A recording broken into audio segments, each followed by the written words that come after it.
New இயருக்கு ஒரு வாட்டி, பொங்கலுக்கு ஒரு வாட்டி, தீபாவளிக்கு ஒரு வாட்டி, இப்படி என்னைக்காவது ஒரு வாட்டினா பரவாயில்ல. எப்போ பார்த்தாலும் ஆல்கஹால் சப்ஸ்டன்ஸு இப்படின்னு எடுத்துகிட்டு இருந்தீங்கன்னா உங்கள் உடம்புக்கும் மனசுக்கும் என்ன நிலைமை ஏற்படும்னு உங்களுக்கு தெரியுமா?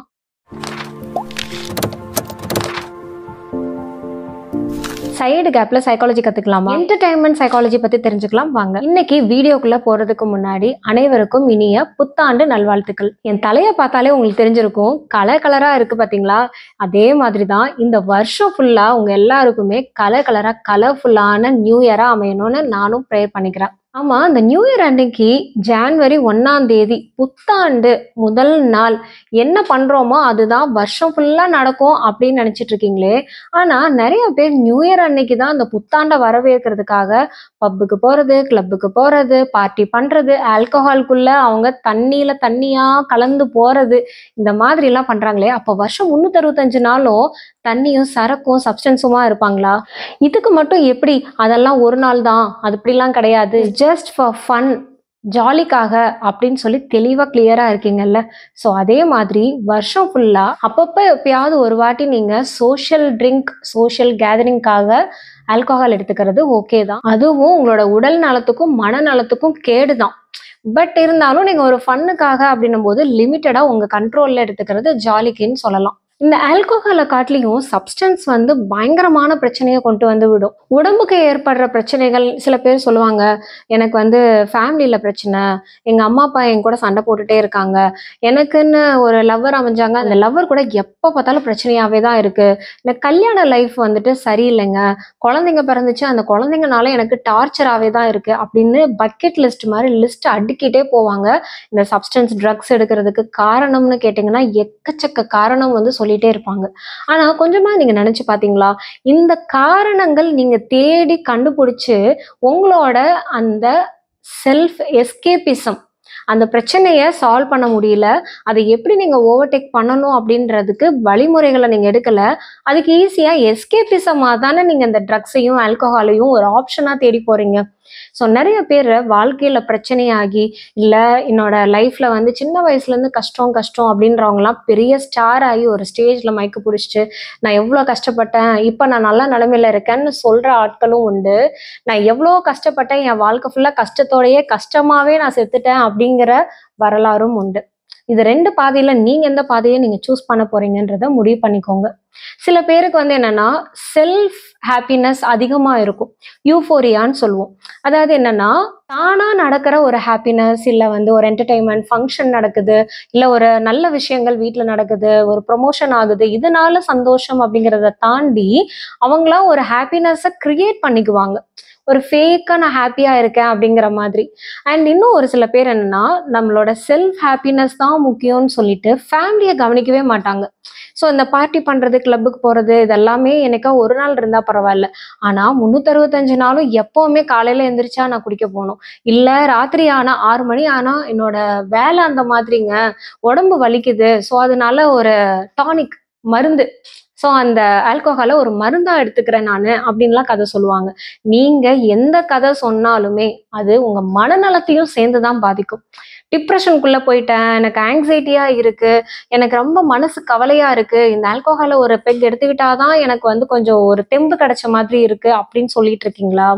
இது உண்மையிலேயே டிப்ரெஷனுக்கான மருந்து கிடையாது, ஹார்ட்டவே டீப்பா ப்ரெஸ் பண்ண வைக்கிறீங்கன்னு அர்த்தம். சரி விடுங்க, இப்படி எல்லாமே இந்த ஆல்கஹாலுக்கும் சப்ஸ்டன்ஸ்க்கும் லாங் டேர்மா ஷார்ட் டேர்மா நிறைய mental health, physical health impact ஆயிட்டு இருக்குது. அப்ப என்னதான் வழி? எங்களுக்கு நிறைய பிரச்சனை இருக்குங்க, அந்த பிரச்சனைகளுக்கெல்லாம் நான் என்னதான் தீர்வு காண முடியும்னு நினைக்கிறீங்களா? அழகா உங்களுக்கு பைக் ஓட்ட தெரியும்ல, ஜாலியா ஒரு பைக் எடுத்துட்டு ஒரு லாங் டிரைவ் போங்களேன். அந்த ஃப்ரெஷ் ஏர், அப்படியே அந்த காத்து இயற்கையோட அப்படியே ஒரு ஜாலியா ஹெட்ஃபோன் மாட்டிட்டு சாங்ஸ் கேட்டுட்டு நல்ல ஒரு தனிமையான ஒரு ரோட்ல நீங்க மட்டுமே நல்ல அந்த பாட்டை கத்தி சவுண்டா என்ஜாய் பண்ணி வைப் பண்ணிட்டு நீங்க ஒரு டிரைவ் போயிட்டு வாங்க. எவ்வளோ சூப்பராக, எவ்வளோ மைண்ட் ரிலாக்ஸாக இருக்கும் தெரியுமா? கான்சர்ட் அட்டன் பண்ணுங்க. அந்த பெரிய பெரிய ஸ்பீக்கர்ஸ்ல இருந்து அந்த பேஸ் சவுண்டு, அந்த பீட்ஸ், இதெல்லாமே உங்களை அறியாமையே ஒரு டிப்ரெஷன் எல்லாமே, ஸ்ட்ரெஸ் எல்லாம் பறந்து போக வைக்கும். நீங்க அந்த வைப் மோடுக்கு வர்றதும் பெரிய ஸ்ட்ரெஸ் ரிலீஃபான ஒரு விஷயம் தான். ரீசன்ட் ரிசர்ச்சோட முடிவுகள் என்ன தெரியுங்களா? உங்களுக்கு எப்பப்பெல்லாம் ஸ்ட்ரெஸ்ஸா, ரொம்ப பர்ஸ்ட் அவுட்டா, என்னடா வாழ்க்கை இது அப்படின்னு நீங்க நினைக்கிற டைம்ல பேர்ட்ஸ் பார்க்குக்கு போங்க. அங்க இருக்கிற பறவைங்கள்லாம் அப்படியே அழகா உங்க தோல்ல வந்து உட்காரும் பாத்தீங்களா? ஃபிஷஸ்க்கோ பேர்ட்ஸ்க்கோ நீங்க வந்துட்டு ஃபீட் பண்ணும்போது உங்க மைண்டுக்கு ரொம்ப ரிலாக்ஸ்டா இருக்கும், ஒரு காமா இருக்கும். உங்களை அறியாமையே ஒரு புத்துணர்ச்சி ஏற்படும். ஜாலியா ஹாப்பியா ஃபீல் பண்ணுவீங்க. உங்க கஷ்டங்கள் எல்லாமே அந்த மீன்களையும் பறவைகளையும் அந்த பேர்ட்ஸோட கொஞ்சி விளையாடும் போது உங்களுக்கே மனசுக்கு ரொம்ப ஆறுதலா இருக்கும். ஆல்ரெடி நான் தனிமையில இருக்கேன், திருப்பியும் இந்த மாதிரி ஆக்டிவிட்டீஸ்லாம் நான் தனிமையிலேயே பண்ணணுமா அப்படின்னு நீங்க நினைச்சீங்கன்னா கண்டிப்பா கவுன்சிலிங் எடுத்துக்கோங்க. கவுன்சிலிங் எடுத்துட்டு நீங்க உங்க ரிலேஷன்ஷிப்ல என்ன மாதிரி விஷயங்கள்ல தவறுகள் பண்ணீங்க, அந்த தப்பை எப்படி நீங்க மாத்திக்க முடியும்.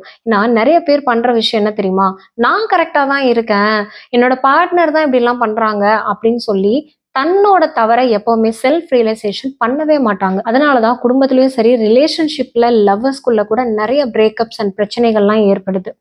ஸோ நீங்க தெளிவா புரிஞ்சுக்கோங்க. ஃபர்ஸ்ட் உங்க மேல என்ன தப்பு இருக்கு அப்படிங்கிறத செல்ஃப் அனாலிசிஸ் பண்ணி பாருங்க. அதுக்கப்புறமா மத்தவங்க மேல, உங்க பார்ட்னர் மேலயோ இல்ல உங்க ஃபேமிலியில அம்மா அப்பா மேலயோ இல்ல அடுத்தவங்க மேல என்ன தப்பு அப்படிங்கிறத அனலைஸ் பண்ணுங்க. மேக்சிமம் 90% வந்து பிரச்சனைக்கு என்ன காரணம்னா தன்னுடைய தவறுகளை தானே அது உணர்ந்து பார்க்காம மத்தவங்க மேல என்ன தப்புன்னு நம்ம அடுத்தவங்களையே பாயிண்ட் அவுட் பண்றதுனாலதான் பிரச்சனைகள் மேலும் மேலும் முத்தி போகுது. நிறைய டிவோர்ஸ் கேசஸ் இப்ப நம்ம பார்த்துட்டே இருக்கோம். ஸோ இந்த ஆட்டம் பாட்டம் கொண்டாட்டம் இது எல்லாமே நல்ல விஷயம்தான். Festival and celebrations and function mode இதெல்லாமே நம்ம கிரியேட் பண்ணிக்கிறது ஒரு பிரேக் டைம். எப்போ பார்த்தாலும் வேலை பார்த்துக்கிட்டே இருந்து ஆஃபீஸ்க்கு போகிறது, 9 to 5 ஜாப்ல போய் ஸ்டக்அப் ஆகிட்டு இருக்கிறது, ஒரு ரவுண்ட் த கிளாக் வந்து வேலையை பற்றியே யோசிச்சுட்டு பிஸ்னஸ்குள்ளேயே இருக்கிறது, இது எல்லாத்துக்குமே ஒரு ரிஃப்ரெஷ்மெண்ட் உங்கள் மூளைக்கும் உங்கள் மனதுக்கும் உங்கள் உடலுக்கும் ஒரு ரிலாக்ஸ் தேவைன்றது தான் இந்த ஒரு ஃபெஸ்டிவல் மூட்ஸ் எல்லாமே வருது. அதை நீங்கள் ப்ராப்பராக என்ஜாய் பண்ணுங்க. ஸோ அதில் இருந்து ஒரு கெட்ட பழக்கத்தை உருவாக்கிட்டு நான் 1ஆம் தேதி என்ன பண்ணுறேனோ அதுதான் வருஷம் ஃபுல்லாக நான் பண்ண போகிறேன் அப்படிங்கிறது நல்ல விஷயத்தில் ஓகே. பட் இந்த மாதிரி ஆல்கஹாலோ பார்ட்டி பண்ணுறது பப்புக்கு போகிறது இதெல்லாமே வந்து கண்டினியூ பண்ணிங்கன்னா உங்களோட ஹெல்த் ரொம்பவே ஸ்பாயில் ஆயிரும். ஏன்னா இது வந்து லாங் டேர்மில் நிறைய பிரச்சனைகளை கொடுக்கும். ஃபர்ஸ்ட் என்னன்னா அந்த இன்சோம்னியான்ற ஒரு ப்ராப்ளம், தூக்கமே வராது. ஆல்கஹால் எடுத்துட்டு ஒரு ட்ரௌசியா இருக்கும்போது அந்த டைம் ரொம்ப அப்படியே நல்லா பிளசண்டா இருக்கிற மாதிரி இருக்கும். ஏன்னா உங்க டோபமைன் ஹார்மோன் அதிகமா செக்ரேட் ஆகுறதுனால ஒரு ஹாப்பி ஃபீல் கிரியேட் ஆகும். அப்புறம் ஹேங் ஓவர் ஆனதுக்கு அப்புறமா ரொம்பவே தலைவலிக்க ஆரம்பிக்கும் அண்ட் தூக்கம் நீங்க வந்து கஷ்டப்படுவீங்க. அந்த இன்சோம்னியா அப்படின்னு வரும்போது பொறண்டு பொறண்டு படுத்தாலும் சரி, நம்ம நினைப்போம் மொபைல் கொஞ்ச நேரம் பார்த்துட்டு இருந்தா கண்ணெல்லாம் கொஞ்சம் டயர்ட் ஆகி மூளையும் கொஞ்சம் டயர்ட் ஆகி தூக்கம் வந்துரும்ல அப்படின்னு. கண்டிப்பா வராது. நீங்க வந்து தூக்கம் வரலன்னு சொல்லி மொபைல் பார்த்துட்டு இருந்தீங்கன்னா 2 மணி 3 மணி 4 மணி வரைக்கும் விடிய விடிய மொபைல் பார்த்துட்டே தான் இருப்பீங்க. ஏன்னா உங்க ரூம் டார்க்கா இருக்கும், மெலட்டோனின் ஹார்மோன் தூங்குறதுக்கு செக்ரீட் ஆயிரும். பட் உங்க போன்ல இருக்கிற அந்த லைட் உங்க ஃபேஸ்ல பட அந்த தூக்கத்தை இன்டரப்ட் பண்ணிட்டே தான் இருக்கும். ஸோ அதனால உங்களுக்கு இன்சோம்னியா வர்றது, மெமரி லாஸ் ஏற்படுது. ஸோ இந்த மெமரி லாஸ் வந்து என்னன்னா உங்களுக்கு டக்குன்னு ஒரு விஷயத்த ரீகலெக்ட் பண்ண முடியாது.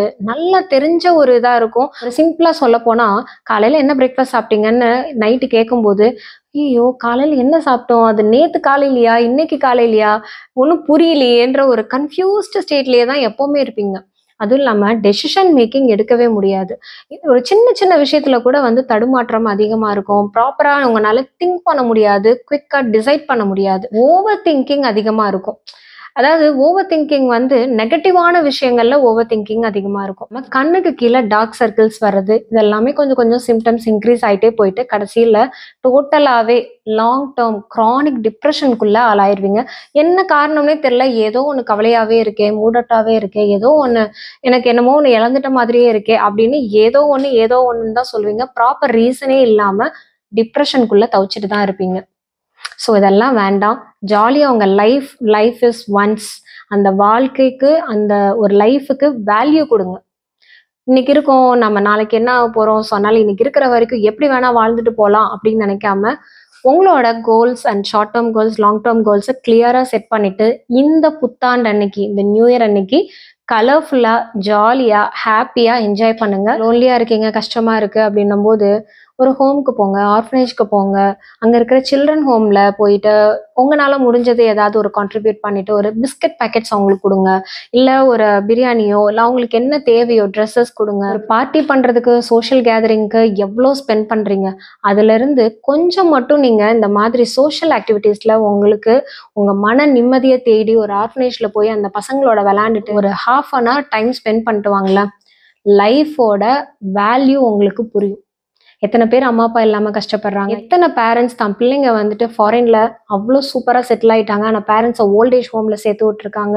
இந்த ரியாலிட்டியை நம்ம புரிஞ்சுட்டாலே வாழ்க்கை ரொம்ப அமைதியாகவும் ஹாப்பியாகவும் அப்படியெல்லாம் வாழ்ந்துட்டு இருக்காங்க, நம்ம இந்த அளவுக்கு நல்ல நிலைமையில இருக்கோமே அப்படிங்கிற ஒரு செல்ஃப் சாட்டிஸ்ஃபேக்ஷனும் வரும். ஓகே, நியூ இயர் அன்னைக்கு ரொம்ப அட்வைஸ் பண்ணி மொக்க போடுறேன்னு நினைக்காதீங்க.